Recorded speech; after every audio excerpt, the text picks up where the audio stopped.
Aquí tienes la traducción completa al español. He mantenido el tono poético, sobrio y atmosférico del original, cuidando el ritmo y la belleza del lenguaje. El viento tenía dientes y mordía el invierno hasta los huesos de la tierra. Escarbaba las llanuras como un depredador incansable que encontraba cada hueco en su gastado vestido de pradera, cada punto fino en la bufanda gris que llevaba bien ceñida alrededor de la cabeza y la boca. Mai sentía su frío no como una sensación, sino como una presencia, un peso que se sumaba a los dos pesados sacos de carbón, uno en cada mano, que le tiraban de los hombros hacia la tierra helada. Detrás de ella, una torre de equipaje, una monstruosa colección de todo lo que su padre consideró lo bastante inútil como para enviarlo con ella, iba atada a su espalda. Sus correas de cuero se clavaban en la fina tela de su abrigo. El peso era un recordatorio constante y ardiente. Una dote de carbón y ropa de cama desechada para el hombre que se llevaría a su hija estúpida de sus manos. Las palabras aún resonaban, afiladas y claras como el crujido del hielo en un cubo de agua. Una carga. Una boca que alimentar que no ofrecía nada a cambio. Llegó a la cima de una loma azotada por el viento y lo vio. La cabaña era menos un edificio y más una herida en el paisaje, una cicatriz oscura de madera tosca y césped agazapada contra la inmensa y aplastante cúpula del cielo gris. Era exactamente como describía la carta, un lugar en el borde de la nada para un hombre que no tenía nada.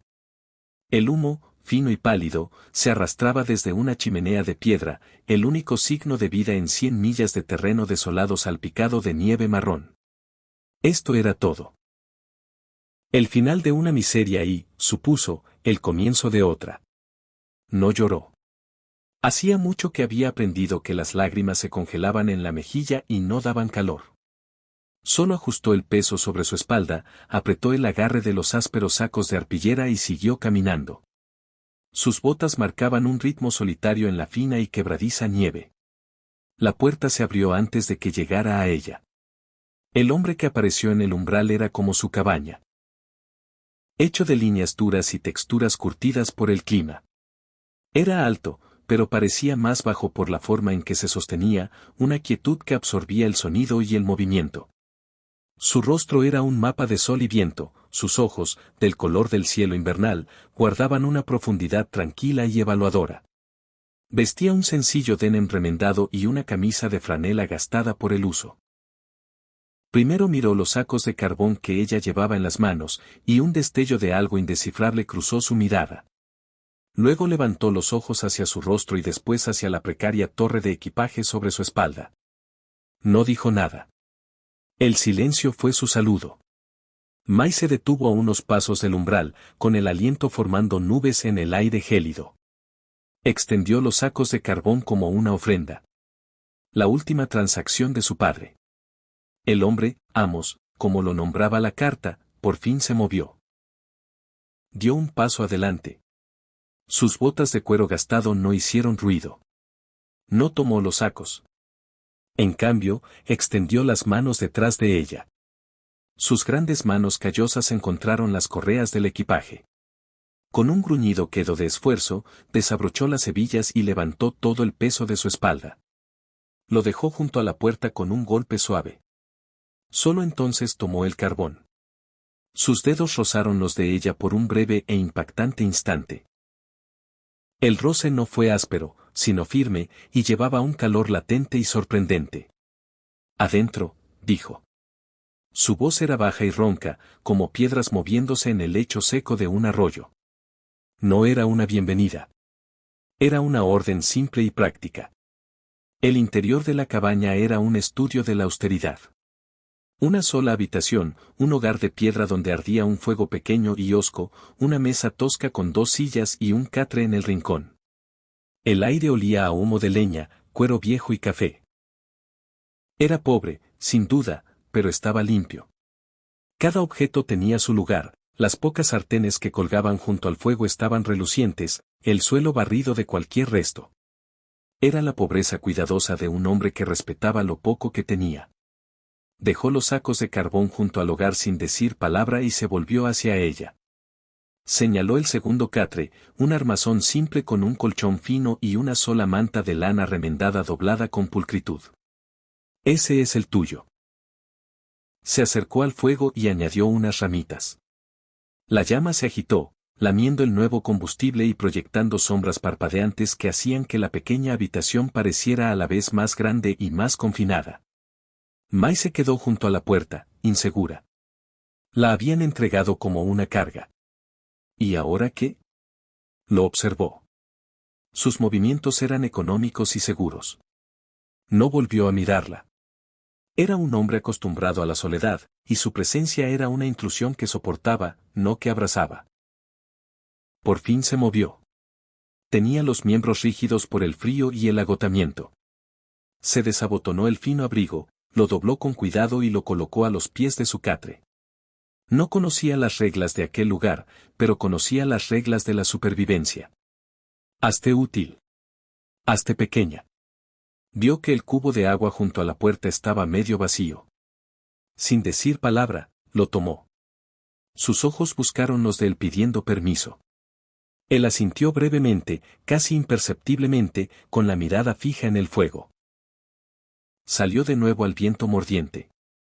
El cubo vacío se sentía imposiblemente ligero después del peso del carbón y el equipaje. El pozo estaba a 50 yardas. Su manivela estaba cubierta por una fina y traicionera capa de hielo. El trabajo había comenzado. Esta era su nueva vida, un mundo de frío, de silencio y de la presencia constante y vigilante del hombre llamado Amos. El día se asentó en un ritmo dictado por el sol y el frío. No había palabras desperdiciadas, solo trabajo. Amos se levantaba antes del amanecer, el roce de sus botas sobre las tablas del suelo era su alarma. Se iba durante horas, a revisar trampas o a atender algo invisible más allá de la loma, y regresaba con el paso silencioso de un fantasma. Durante su ausencia, Mai trabajaba. Acarreaba agua, partía la leña en trozos más finos para el fuego, remendaba sus camisas rotas con puntadas diminutas y precisas que eran un lenguaje propio, y cocinaba las comidas simples y repetitivas de carne salada y frijoles. Aprendió el paisaje de su pobreza, la única taza de cerámica agrietada de la que bebía el café, la forma en que afilaba su cuchillo sobre una piedra gastada hasta que podía afeitar un pelo, el cuidado con que racionaba sus escasas provisiones.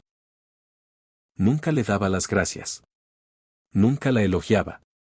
Pero lo observaba, te veía como ella cubría el fuego por la noche para que las brasas duraran hasta la mañana. Veía cómo usaba el agua de fregar para limpiar el suelo, sin desperdiciar nada. Notaba la pila ordenada de leña que ella apilaba junto a la puerta, cada trozo del tamaño perfecto. Una tarde regresó y la encontró lavando en el agua helada del pozo la arpillera gastada de los sacos de carbón. Estaba cosiéndola para reforzar las cortinas raídas contra la corriente constante. Se detuvo en el umbral y la observó durante un minuto entero, la cabeza inclinada en concentración, los dedos moviéndose con destreza a pesar de su estado áspero y agrietado. No dijo nada, pero esa noche, mientras comían el guiso en el silencio habitual, empujó el pequeño trozo de pan duro de su plato hacia el de ella. Mai lo miró, luego levantó la vista hacia él. Su rostro era impasible, sombreado por la luz del fuego. Ella asintió levemente y comió el pan. Fue el primer regalo que él le hizo. Su comunicación se convirtió en una serie de estos gestos silenciosos. Él dejaba el conejo que había atrapado sobre la mesa, ella lo tenía desollado, limpio y hirviendo en la olla para cuando él regresara de su siguiente tarea. Ella encontraba un tacón suelto en su bota. A la mañana siguiente él lo encontraba reparado, el cuero cosido con tanta fuerza que era más resistente que el original. Una noche llegó una tormenta, un ventisca que aullaba como un lobo hambriento y lanzaba cortinas de nieve contra la única ventana de la cabaña. El viento encontraba cada grieta y la temperatura dentro cayó en picado. Mai temblaba sin parar. Su fina manta ofrecía poca protección. No se quejó. Simplemente acercó su catre al hogar y se envolvió mejor con la bufanda. En mitad de la noche despertó, no por el frío, sino por un nuevo calor. Amos estaba de pie junto a ella. Había tomado su pesado abrigo de lona aceitada, el que usaba en el peor clima, y lo había extendido sobre su manta. Era solo una silueta oscura contra las brasas moribundas del fuego. Creía que ella dormía. Se quedó allí un largo momento antes de regresar a su propio catre, dejando atrás el peso y el calor de su protección. Escondida entre las herramientas gastadas junto a la puerta había un hacha fina y singular. Su mango de nogal era liso y perfectamente equilibrado, su cabeza, forjada en acero oscuro con patrón, parecía beber la luz. Era una cosa hermosa y letal, completamente fuera de lugar entre las sierras oxidadas y los implementos astillados. Era el único objeto en la cabaña que no hablaba de pobreza.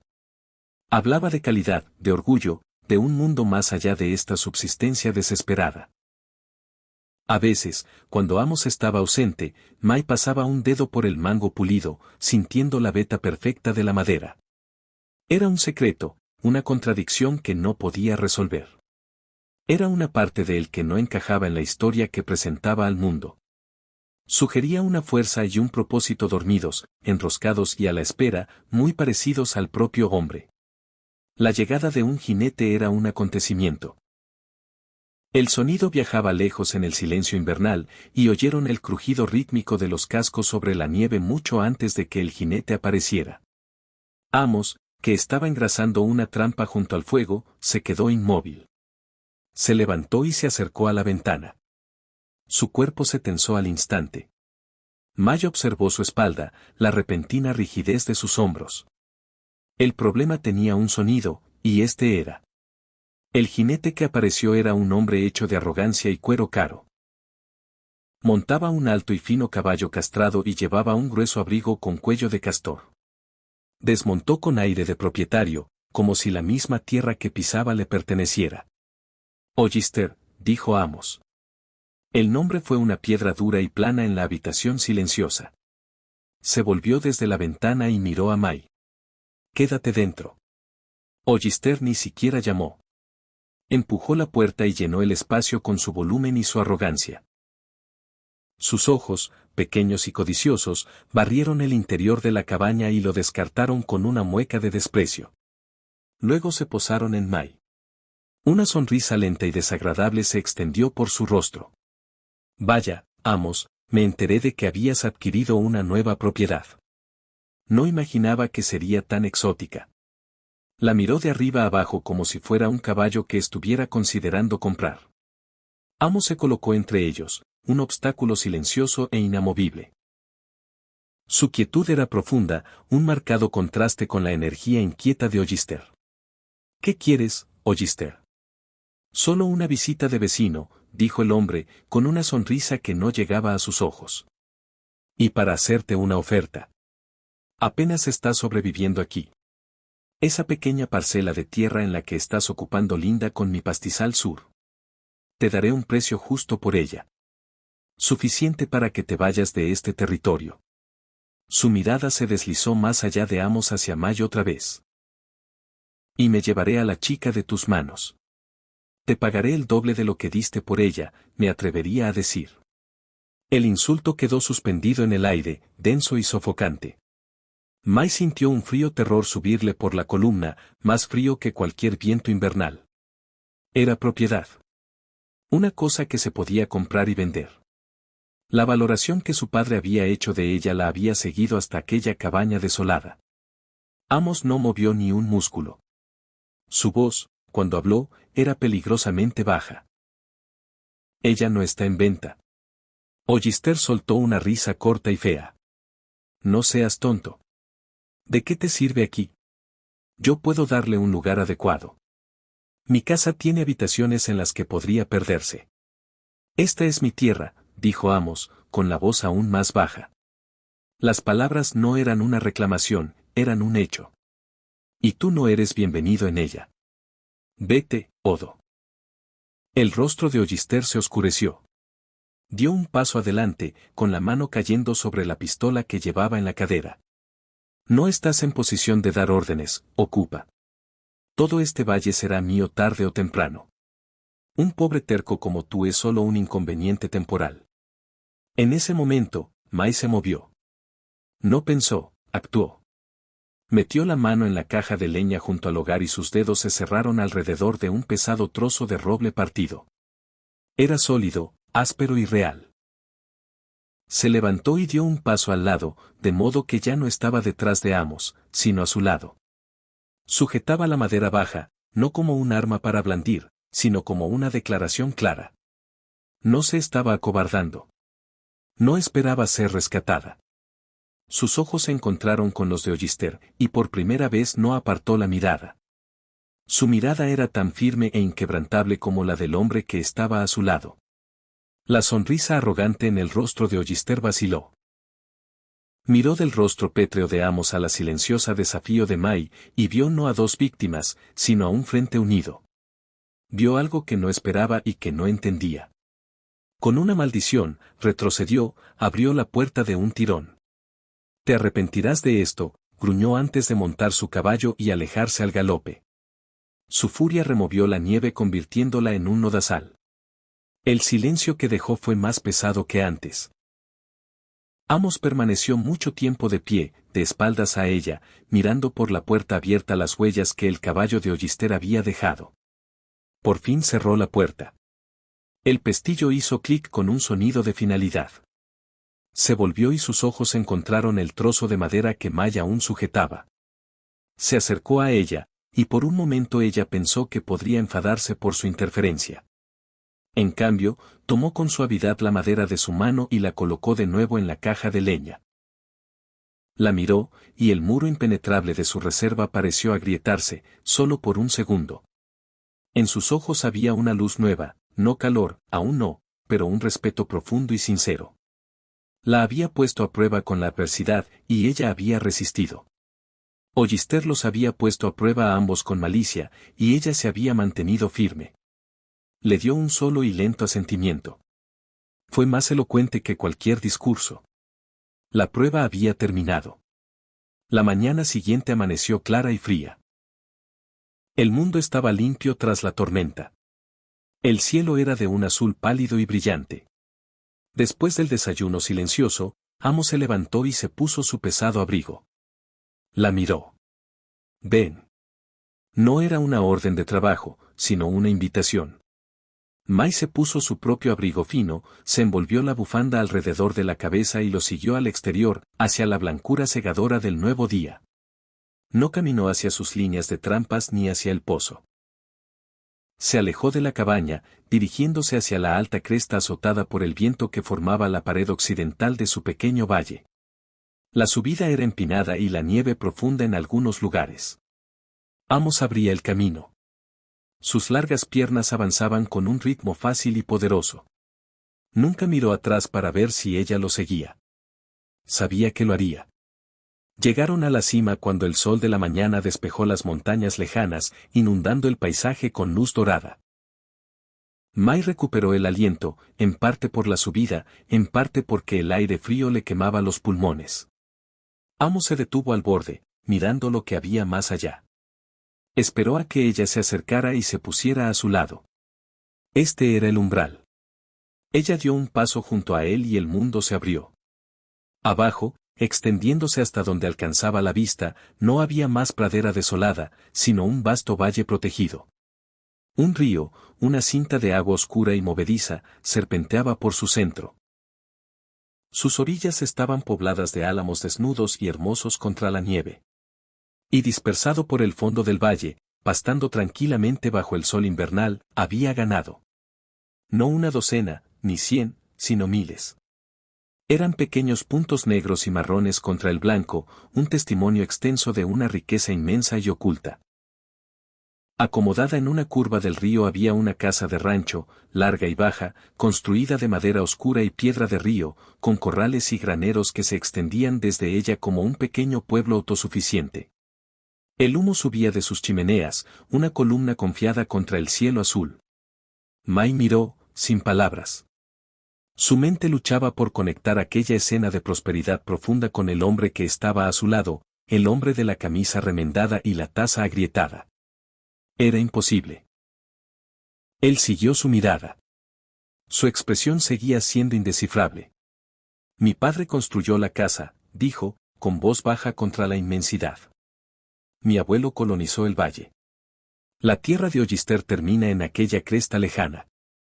Él cree que todo esto es territorio vacío. No sabe lo que hay detrás de esta loma. Volvió la mirada del valle hacia ella. La cabaña es solo un refugio de línea. La uso en invierno. Es un lugar tranquilo. Un buen lugar para ver de qué está hecha una persona cuando cree que no tienes nada que darle. No se estaba disculpando. Estaba explicando. Había recibido la carta de su padre, una nota cruel y despectiva que vendía a una hija que consideraba inútil. Amos no había visto una carga, sino una oportunidad. Una oportunidad de encontrar a alguien que no buscara riqueza porque no sabía que existía. Había construido una fortaleza de pobreza a su alrededor para proteger el corazón silencioso de su mundo, y la había invitado a entrar para ver si ella la derribaría o lo ayudaría a custodiar las murallas. Ella comprendió, la adversidad, el silencio, las pruebas constantes no habían sido crueldad. Habían sido una pregunta. Y cada una de sus acciones, la camisa remendada, el pan guardado, el trozo de leña desafiante, había sido su respuesta. Miró desde el vasto rancho abajo, un reino oculto a plena vista, hacia el rostro curtido de él. El viento en la cresta era frío, pero por primera vez desde que había llegado, no lo sentía. Un tipo diferente de calor se extendía por ella, un calor profundo y constante que nada tenía que ver con el fuego. Él la observaba, esperando. Le había mostrado su mundo secreto. Ahora la elección era de ella. Miró el valle, un lugar de belleza e inmensidad imposibles. Luego lo miró a él, un hombre de quietud y profundidad imposibles. Sabía cuál de los dos era real. Le dio un solo y lento asentimiento, reflejando el que él le había dado el día anterior. Fue toda la respuesta que él necesitaba. El descenso al valle fue una bajada a un mundo diferente. El aire se volvió más quieto, el sol más cálido. La escala de la operación se volvía más clara con cada paso, las vallas sólidas, el ganado bien alimentado, el tamaño imponente de la casa principal. No era un lugar de ostentación llamativa, sino de sustancia sólida y tranquila. Dentro, la casa era como él, sencilla, fuerte y construida para durar. Suelos de madera pulida, sillones de cuero cómodos y gastados por los años, una enorme chimenea de piedra que crepitaba con una bienvenida llama. Era un hogar, no solo un refugio. La llevó a la gran sala, el corazón de la casa. Se quitó la pequeña mochila que siempre llevaba, la que contenía sus raciones escasas cuando se quedaba en el refugio. De ella sacó la única taza de cerámica agrietada. Caminó hasta la gran chimenea, cuya repisa era una única y enorme viga de roble pulido, y colocó la taza en el centro exacto. Allí quedó, humilde y desafiante, un pedazo de su historia compartida, un recordatorio del mundo que habían dejado atrás en la cresta. Se volvió hacia ella. La luz del fuego jugaba sobre su rostro, suavizando sus líneas duras. Por primera vez bajó completamente la guardia, y ella vio en sus ojos no solo respeto, sino una profunda y silenciosa reverencia. Me llamo Amos Kane, dijo con formalidad, como si se conocieran por primera vez. Esta es mi casa. Hizo una pausa. El aire de la habitación estaba cargado de todas las palabras que nunca habían pronunciado. Es tu casa también, si la quieres. No era una propuesta de conveniencia, ni una transacción, ni una oferta de caridad. Era una declaración de pertenencia. Le ofrecía no su riqueza, sino su mundo. Su vida. Le pedía que fuera el otro pilar que sostuviera aquel reino silencioso. Mai miró al hombre frente a ella, a la taza agrietada en la repisa y al fuego que ardía con constancia en el hogar. Lentamente se llevó las manos a la cabeza y desató la bufanda gris, la que había llevado como armadura contra el frío y la crueldad del mundo. La dobló con cuidado, con la mano firme, y la colocó sobre la mesa. Una respuesta silenciosa. Una aceptación final y callada. Estaba en casa.